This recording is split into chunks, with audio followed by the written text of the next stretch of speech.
mga gabay, for today's morning mga gabay, no? Back to back. Morning tayo mga gabay, may huli tayo na rumpi, yon. Isa na namang rumpi yung umaga natin ngayon. You know, hindi tayo nakabidyo kagabi mga gabay kasi, hoy! Malakas yung hangin at malaki yung mga alon kagabi.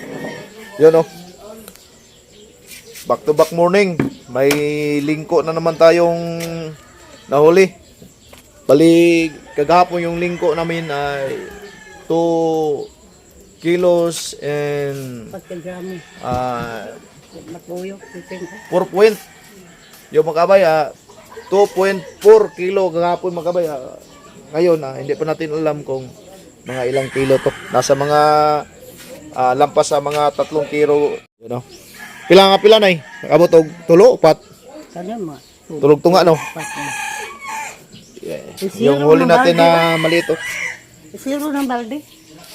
Wow. Yun na mga kabay. Delicious. Yung rumpi natin mga kabay. Yung malaki-laki yun. Kagahapon mga kabay. Thank you, Yui. I am so glad to hear that you. Okay, now, Yui, if you have any questions or any clarifications you need, Tulog-tunga just yun eh. ask Ang me. gabi buwan po. And I Tulog-report encourage na tulog-tunga. you to share your thoughts and share your ideas. Okay? Ano? Ready? Ready, okay. Let's begin. We have these, let's say the words. So our lesson, it's all about numbers. Okay, what number is these? And again, 1. Number. Okay, one more. 2. Imo ko dalot na ngay. Okay, next number. Okay, again. 4. 4. 4.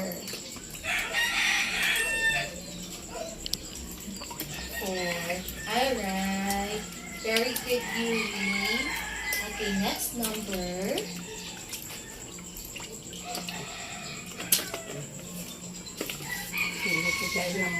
Again, 5. Bulot, tulog ko kilo yun. 5. Okay. Next number. Buti na mga kabay, may 3 kilo tayo na maliit. Again, 6. Yun, 6 lahat. Okay. Kasama na Next yung number. lingko natin. 5, 9, 7.